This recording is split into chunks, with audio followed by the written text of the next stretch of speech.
ചേട്ടാ, ആഗോള അയ്യപ്പ സംഗമത്തിൻ്റെ നടത്തിപ്പുമായി ബന്ധപ്പെട്ട് വൻ തട്ടിപ്പിൻ്റെ കണക്കുകൾ പുറത്തു വരുമ്പോൾ ഈ പറയുന്ന രീതിയിൽ ഹിന്ദുമതത്തെ, നമ്മുടെ ഹിന്ദു ദൈവങ്ങളെ പോട്ടെ, ദൈവമില്ല എന്ന് പറയുന്നവർ ഭരിക്കുമ്പോൾ ഇവിടെ ക്ഷേത്രങ്ങളുമായി ബന്ധപ്പെട്ട് നമ്മൾ കേൾക്കുന്ന ഇപ്പോൾ തൃശ്ശൂർ പൂരം മുടങ്ങി അടുത്ത പൂരമായി, ഇതുവരെ പൂരം കലക്കിയത് ആരെന്ന് തെളിഞ്ഞിട്ടില്ല. അയ്യപ്പ സംഗമം അതിങ്ങനെയായി. ദൈവമില്ലെന്ന് പറയുന്നവർ ദൈവത്തെ തങ്ങളുടെ കച്ചവടത്തിന് മാത്രമായി കാണുന്നതിൻ്റെ ആ ദുഷ്ടലാക്കാണോ ഇതിൽ നിന്നെല്ലാം പുറത്തു വരുന്നത് അവസാനം ആഗോള അയ്യപ്പ സംഗമത്തിൽ എത്തി നിൽക്കുമ്പോൾ? അല്ല, ഒന്നാമത് ആഗോള അയ്യപ്പ സംഗമം എന്ന പേരിൽ നടത്തിയത് ഒരു ആഗോള തട്ടിപ്പ് സംഗമമാണ്. അത് ആ സമയത്ത് തന്നെ ഹൈന്ദവ സംഘടനകൾ കൃത്യമായിട്ട് വ്യക്തമാക്കിയിരുന്നു. അത് പുറത്ത് വ്യക്തമാക്കി ജനങ്ങളോട് പറയുന്നതിന് വേണ്ടി, ജനങ്ങളോട് സംസാരിക്കുന്നതിന് വേണ്ടിയാണ് പന്തളത്ത് ശബരിമല കർമ്മസമിതിയുടെ നേതൃത്വത്തിൽ അയ്യപ്പ സംഗമം നടത്തിയത്.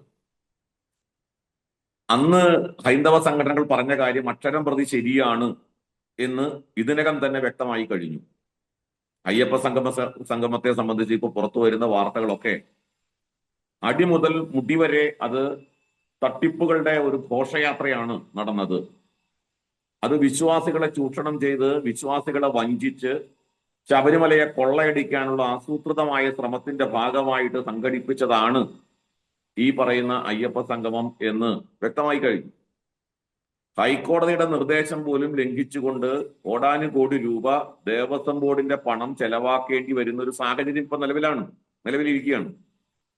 അപ്പോ അയ്യപ്പ സംഗമത്തിലൂടെ ചെലവാക്കിയ പണം മുഴുവൻ, അത് വ്യക്തമായ കണക്കുകളില്ല, കണക്കുകളിൽ ക്രമക്കേടുകളുടെ ഘോഷയാത്ര, അങ്ങനെ അയ്യപ്പ സംഗമം തന്നെ അങ്ങേയറ്റം വിശ്വാസികളെ ചതിച്ചുകൊണ്ട് വഞ്ചിക്കുന്ന ഒരു നടപടിയായിട്ട് നടന്നു, അല്ലെങ്കിൽ അതാണ് നടന്നത് എന്ന് ഇതിനകം തന്നെ വ്യക്തമായി കഴിഞ്ഞു. ഇതോടൊപ്പം തന്നെയാണ് നമ്മൾ കൂട്ടി വായിക്കേണ്ടത്, ഈ കഴിഞ്ഞ ദിവസമാണ് തിരുവമ്പാടി ദേവസ്വമാണ് പൂരം കലക്കിയതിന്റെ ഉത്തരവാദി എന്ന് ക്രൈംബ്രാഞ്ച് റിപ്പോർട്ട് കൊടുത്തിരിക്കുന്നത്. ക്രൈംബ്രാഞ്ചിന്റെ ഈ റിപ്പോർട്ട് ഈ സമയത്ത് തന്നെ പുറത്തു വരാനുള്ളൂ ഒരു കാരണം, ഈ അയ്യപ്പ സംഗമം, ശബരിമല സ്വർണ്ണക്കൊള്ള തുടങ്ങിയ വാർത്തകൾ അത് സർക്കാരിനെയും ദേവസ്വം ബോർഡിനെയും അങ്ങേയറ്റം പ്രതിസന്ധിയിലാക്കുന്ന സമയത്താണ് ഈ പൂരം കലക്കിയത് തിരുവമ്പാടി ദേവസ്വമാണ് എന്നുള്ള റിപ്പോർട്ടുമായിട്ട് ക്രൈംബ്രാഞ്ച് ഇപ്പോൾ പുറത്തു വരുന്നത്. യഥാർത്ഥത്തിൽ പൂരം കലക്കിയത് ആരാണെന്ന് ജനങ്ങൾക്ക് മുഴുവൻ അറിയാം. പൂരം കലക്കിയത് പോലീസാണ് എന്നും അത് കൊച്ചിൻ ദേവസ്വം ബോർഡിന്റെ താല്പര്യപ്രകാരം കലക്കിയതാണ് എന്നും വളരെ വ്യക്തമാണ്. കാരണം കൊച്ചിൻ ദേവസ്വം ബോർഡ് കുറെ കാലമായിട്ട് ഈ പൂരാഘോഷം കൈപ്പിടിയിൽ ഒതുക്കാനുള്ള ശ്രമം നടത്തി വരികയാണ്. ഇപ്പൊ പൂരാഘോഷം നടത്തുന്നത് പാറമേക്കാവും അതേപോലെ തിരുവമ്പാടിയും ചേർന്നാണ്. ഘടകപൂരങ്ങൾ നടത്തുന്നത് അവരാണ്. ആ പൂരാഘോഷം കൈക്കലാക്കാൻ, കൈവശപ്പെടുത്താൻ കൊച്ചിൻ ദേവസ്വം ബോർഡ് ആസൂത്രിതമായി ശ്രമങ്ങൾ നടത്താൻ തുടങ്ങിയിട്ട് കുറെ നാളുകളായി. കഴിഞ്ഞ 2 വർഷം മുൻപ് അതിന്റെ ഭാഗമായിട്ട് തന്നെ ഈ ഘടകപൂരങ്ങൾ നടത്തുന്ന പാറമേക്കാവിനെയും തിരുവമ്പാടിയും സമ്മർദ്ദത്തിലാക്കുന്ന തരത്തിൽ, പൂരാഘോഷം തന്നെ വലിയ തോതിൽ ആശങ്കപ്പെടുത്തുന്ന തരത്തിൽ ഈ കൊച്ചിൻ ദേവസ്വം ബോർഡ് എക്സിബിഷൻ ഗ്രൗണ്ടിന്റെ വാടക 39 ലക്ഷമായിരുന്നു ഉണ്ടായിരുന്നത്. അത് ഒറ്റയടിക്ക് 2.25 കോടി രൂപയായിട്ട് വർദ്ധിപ്പിച്ചു. അത് വലിയ തോതിൽ വിവാദമായി. ഒടുവിൽ മുഖ്യമന്ത്രി ഇടപെട്ട് യോഗം വിളിച്ചു കൂട്ടിയിട്ടാണ് അതിനൊരു സമാധാനം ഉണ്ടാക്കിയത്. പഴയ പോലെ തന്നെ വാങ്ങിയാൽ മതി ഫീസ് എന്ന തീരുമാനത്തിലേക്ക് എത്തേണ്ടി വന്നു. കാരണം പൂരാഘോഷം നടക്കില്ല എന്നൊരു സ്ഥിതിവിശേഷത്തിലേക്ക് കൊച്ചിൻ ദേവസ്വം ബോർഡ് എത്തിച്ചു. പിന്നീട് ഈ കഴിഞ്ഞ വർഷം നമ്മൾ കണ്ടത് എന്താണ്? ഈ കൊച്ചിൻ ദേവസ്വം ബോർഡിന്റെ താല്പര്യപ്രകാരമാകണം, യാതൊരു സംശയവുമില്ല, സർക്കാരിന്റെ ഒത്താശയോടെ അന്നത്തെ SP അങ്കിത് അശോകൻ നടത്തിയിട്ടുള്ള ഇടപെടലുകൾ, അങ്കിത് അശോകൻ പോലീസിന്റെ നേതൃത്വത്തിലുള്ള ധിക്കാരപരമായ നടപടികളാണ് പൂരാഘോഷം കലക്കിയത്. നമ്മൾ കണ്ടതാണ്. അവിടെ വെടിക്കെട്ട് നടക്കുന്ന സ്ഥലത്ത് നിന്ന് ആളുകളെ മാറ്റി നിർത്തി, അവരെ തടഞ്ഞു. ആനയ്ക്ക് പട്ട കൊണ്ടുവന്നതിനെ തടഞ്ഞു, മഠത്തിൽ വരവ് തടഞ്ഞു. അങ്ങനെ വലിയ തോതിലുള്ള തടസ്സങ്ങൾ ഉണ്ടാക്കി പോലീസ് പൂരാഘോഷം അലങ്കോലമാക്കിയ സാഹചര്യം ഉണ്ടായി. അതിനെക്കുറിച്ച് അന്വേഷിച്ച ADGP അജിത് കുമാർ ഈ അങ്കിത് അശോകിന്റെ പരിചയക്കുറവാണ് ഇതിനെല്ലാം കാരണം എന്നുള്ള റിപ്പോർട്ട് കൊടുത്തു. പക്ഷേ രാഷ്ട്രീയ നേട്ടങ്ങൾക്ക് വേണ്ടി ആ റിപ്പോർട്ട് അവഗണിച്ചുകൊണ്ട് ക്രൈംബ്രാഞ്ച് അന്വേഷണത്തെ ചുമതലപ്പെടുത്തുകയാണ് ചെയ്തത്. അപ്പൊ ഇതൊക്കെ കാണിക്കുന്നത് എന്താണ്? ശബരിമലയായാലും പൂരാഘോഷമായാലും ഇതുപോലുള്ള ഹൈന്ദവ ആഘോഷങ്ങളെയൊക്കെ തകർക്കുക, ഇല്ലാതാക്കുക, അതിന്റെ അകക്കാമ്പ് ഇല്ലാതാക്കുക, അതിന്റെ ആത്മാവിനെ ഇല്ലാതാക്കുക, അതിനെ പൂർണ്ണമായും നശിപ്പിക്കുക എന്നുള്ള ഉദ്ദേശമാണ്. പുറത്തുനിന്ന് ഇത്തരത്തിലുള്ള കാര്യങ്ങൾ ചെയ്യാൻ നിവൃത്തിയില്ല, തകർക്കാൻ സാധ്യമല്ല. അപ്പൊ അകത്ത് കയറി നുഴഞ്ഞു കയറി അകത്ത് നിന്ന് ഈ ഉത്സവങ്ങളെ, ആഘോഷങ്ങളെ, ക്ഷേത്രങ്ങളെ ഒക്കെ തകർക്കാനുള്ള ആസൂത്രിതമായ ശ്രമമാണ് ഇപ്പൊ നടന്നു വരുന്നത്. അതിന്റെ ഭാഗമാണ് ശബരിമലയിലെ കൊള്ളയായാലും അയ്യപ്പ സംഘമായാലും ഇപ്പൊ ഈ പൂരാഘോഷത്തിനെ സംബന്ധിച്ചുള്ള വിവാദങ്ങളൊക്കെ ആയാലും ഓരോ ഹൈന്ദവ ആഘോഷങ്ങളെയും തകർക്കുക എന്ന ലക്ഷ്യം വെച്ചുകൊണ്ട് പ്രവർത്തിക്കുന്ന ഒരു സർക്കാരും ഒരു ദേവസ്വം ബോർഡും, അവർക്ക് പിണിയാളുകളായി പ്രവർത്തിക്കുന്ന ദേവസ്വം ബോർഡുമാണ് ഇപ്പൊ നിലവിലുള്ളത് എന്നുള്ളതാണ് ഇപ്പോൾ കേരളത്തിൽ നമ്മൾ കണ്ടുകൊണ്ടിരിക്കുന്ന കാര്യം. ചേട്ടാ, നമ്മൾ ഒരു കാര്യം കൂടി ഇതിൽ നമുക്ക് പറയേണ്ടി വരും. നാളെ ഇപ്പോൾ ഒരു മഹാശിവരാത്രി ദിവസമാണ്.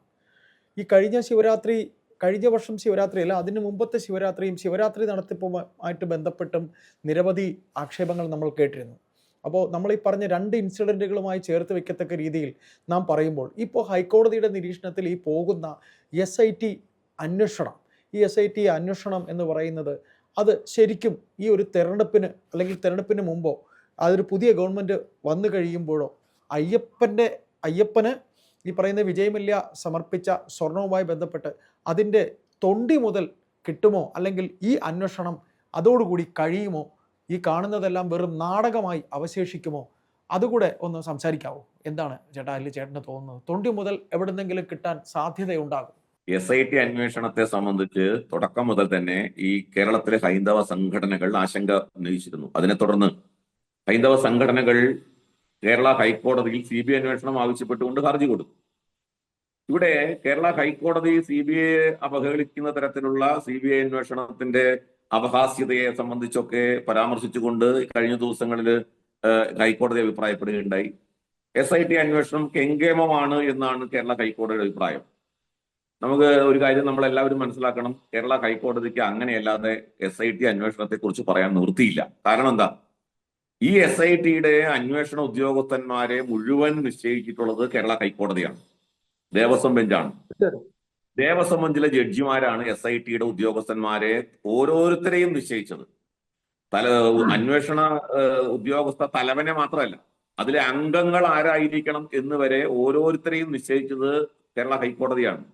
അപ്പൊ ഹൈക്കോടതി തന്നെ നിശ്ചയിച്ച അന്വേഷണ സംഘം കോമ്പിറ്റന്റ് ആയിട്ടുള്ള ഒരു ഏജൻസി അല്ല, അവർക്ക് ക്രെഡിബിലിറ്റി ഇല്ല, അവർ കഴിവുകെട്ടവരാണ് എന്ന് ഹൈക്കോടതിക്ക് പറയാൻ കഴിയുമോ? നമ്മൾ സാമാന്യ യുക്തിക്കൊന്ന് ആലോചിച്ചാൽ മതി, കഴിയില്ല. അതുകൊണ്ട് കേരള ഹൈക്കോടതി, ഈ ദേവസ്വം ബെഞ്ച്, ഈ അന്വേഷണ സംഘത്തെ നിശ്ചയിച്ച ബെഞ്ച് തുടർച്ചയായിട്ട് അവരുടെ പുറത്ത് തട്ടി വെൽ ഡൺ എന്ന് പറഞ്ഞുകൊണ്ടിരിക്കുകയാണ്. എന്നാൽ നമുക്കറിയാം SIT അന്വേഷണം വെറും പ്രഹസനമായിട്ട് പരിണമിച്ചു. ഒരു തരത്തിലും കുറ്റവാളികളെ ശിക്ഷിക്കാവുന്ന തരത്തിലുള്ള തെളിവുകൾ ഹാജരാക്കുന്നതിൽ SIT അമ്പേ പരാജയപ്പെട്ടിരിക്കുന്നു. അതുകൊണ്ടാണ് SITക്ക് കുറ്റപത്രം കൊടുക്കാൻ കഴിയാത്തത്. നാളിതുവരെ ഈ കുറ്റവാളികൾക്ക് തക്കതായ ശിക്ഷ കിട്ടാവുന്ന തരത്തിലുള്ള തെളിവുകൾ ഹാജരാക്കുന്നതിൽ SITയുടെ കയ്യിൽ ഇപ്പോ അങ്ങനെ ഒന്നുമില്ല. അതുകൊണ്ട് അവർ പരാജയപ്പെട്ടിരിക്കുന്നു. അതിന്റെ ആ ദൃഷ്ടിയിലാണ് SITക്ക് ചാർജ് ഷീറ്റ് കൊടുക്കാൻ പറ്റാത്തത്. അപ്പോ SITയുടെ അന്വേഷണം ഈ പറയുന്ന പ്രതികളെ രക്ഷപ്പെടുത്തുന്ന തരത്തിലുള്ളതായി മാറി, പ്രതികൾക്ക് തക്കതായ ശിക്ഷ കിട്ടാത്ത രീതിയിലേക്ക് മാറി എന്നുള്ള ഒരു അന്തരീക്ഷത്തിലാണ് ഇപ്പൊ നമ്മൾ നിൽക്കുന്നത്. തൊണ്ടി മുതൽ പോയിട്ട് SITക്ക് ഒരു ശക്തമായ മറ്റൊരു തെളിവെങ്കിലും ഹാജരാക്കാവുന്ന തരത്തിൽ SITയുടെ കയ്യിൽ ഒന്നുമില്ല എന്ന് വേണം കരുതാൻ.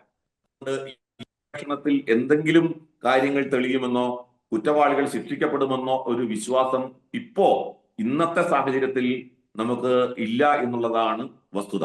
ചേട്ടാ, ഒന്നുകൂടെ ചോദിച്ചുകൊണ്ട് ഞാൻ ഈ സംസാരം അവസാനിപ്പിക്കാം. ഈ തന്ത്രി കുടുംബത്തിന് ഇനി പൂജയ്ക്ക് ഈ തന്ത്രി കുടുംബം ഇനി പൂജയ്ക്ക് വേണ്ട എന്നൊരു തീരുമാനം ഈ സർക്കാർ എടുത്താൽ അയ്യപ്പ സേവാ സംഘം അല്ലെങ്കിൽ ചേട്ടൻ ഉൾപ്പെടുന്ന നിങ്ങളുടെ സംഘം അതിനെ എങ്ങനെ കാണും? ഇപ്പം തന്ത്രി ജയിലിലാണ്. തന്ത്രിയെ പോലെ അയ്യപ്പൻ ഒരു ശൈശവാവസ്ഥയിലാണ് ഉള്ളത്. എന്ത് തീരുമാനവും അങ്ങനെയുള്ള ആ തന്ത്രി കുടുംബത്തിൽ നിന്ന് പൂജാവിധി മാറ്റുമോ? പൂജാവിധി മാറ്റിയാൽ അതിനെ എങ്ങനെ താങ്കൾ ഉൾപ്പെടുന്ന സംഘടന കാണും? അതുകൂടെ ഒന്ന് പറഞ്ഞുകൊണ്ട് നമുക്ക് സംസാരം അവസാനിപ്പിക്കാം. തന്ത്രിയെ ഈ പറയുന്ന ശബരിമല തന്ത്രി സ്ഥാനത്ത് നിന്ന് മാറ്റാൻ സർക്കാരിന് അധികാരമൊന്നുമില്ല. ദേവസ്വം ബോർഡാണ് ആ കാര്യം തീരുമാനിക്കേണ്ടത്. ദേവസ്വം ബോർഡ് അത്തരത്തിലൊരു തീരുമാനം എടുത്താൽ യഥാർത്ഥത്തിൽ ദേവസ്വം ബോർഡ് അല്ല തീരുമാനം എടുക്കേണ്ടത്, സ്വമേധയാ തന്ത്രി തന്നെ നിശ്ചയിക്കേണ്ടതാണെന്നാണ് എന്റെ പക്ഷം ഈ കാര്യത്തിൽ. കാരണം തന്ത്രി കുറ്റക്കാരനാണോ അല്ലയോ എന്നുള്ളത് കോടതി തീരുമാനിക്കട്ടെ. അല്ലെങ്കിൽ അന്വേഷണത്തിൽ തെളിയട്ടെ. പക്ഷേ ഇപ്പോഴത്തെ സാഹചര്യത്തിൽ തന്ത്രി കുറ്റക്കാരനാണ് എന്ന രീതിയിൽ അറസ്റ്റ് ചെയ്യപ്പെട്ട് ജയിലിൽ കിടക്കുകയാണ്. ഈ സാഹചര്യത്തിൽ തന്ത്രി സ്വയം തീരുമാനിക്കേണ്ട ഒരു കാര്യമാണ്, താൻ കുറ്റവിമുക്തനാകുന്നത് വരെ, താൻ നിരപരാധി ആണ് എന്ന് തെളിയുന്നത് വരെ അയ്യപ്പന്റെ താന്ത്രിക സ്ഥാനത്ത് നിന്ന് താൻ വിരമിക്കുകയാണ്, അല്ലെങ്കിൽ താൻ വിട്ടു നിൽക്കുകയാണ് എന്ന് സ്വയം പ്രഖ്യാപിക്കുക എന്നുള്ള ധാർമ്മികമായ ബാധ്യത തന്ത്രിക്കുണ്ട് എന്നാണ് ഞാൻ കരുതുന്നത്. തന്ത്രിക്ക് ഈ കാര്യത്തിൽ എത്രമാത്രം പങ്കുണ്ട്? ഒരു കാര്യം വളരെ വ്യക്തമാണ്, നിയമപരമായി തന്ത്രി രക്ഷപ്പെട്ടാലും ധർമ്മത്തിന്റെ മുമ്പിൽ ധാർമ്മികമായി തന്ത്രിക്ക് ഈ വിഷയത്തിൽ നിന്ന് കൈകഴുകാനാവില്ല. ആ കാര്യത്തിൽ യാതൊരു സംശയവും വേണ്ട. പക്ഷേ ഈ തന്ത്രി സ്വയം തീരുമാനിച്ചുകൊണ്ട് ഈ കാര്യത്തിൽ മാതൃകയാവണം. ഒരു ധാർമ്മിക ശക്തിയായി തന്ത്രിക്ക് ഇപ്പോൾ ആ തീരുമാനം എടുക്കാൻ കഴിഞ്ഞാൽ അതൊരു ധാർമ്മിക ശക്തിയായിട്ട് മാറും എന്നുള്ളതാണ് ഈ കാര്യത്തിൽ എനിക്ക് പറയാനുള്ളത്. ഏതായാലും സമയക്കുറവ് മൂലം ഞാൻ ഇനി താങ്കളുടെ സമയലഭ്യത കുറവായതുകൊണ്ട് തന്നെ ഇനി മറ്റൊരവസരത്തിൽ കൂടുതൽ വിഷയങ്ങളുമായി ബന്ധപ്പെടാം. നന്ദി. Thank you.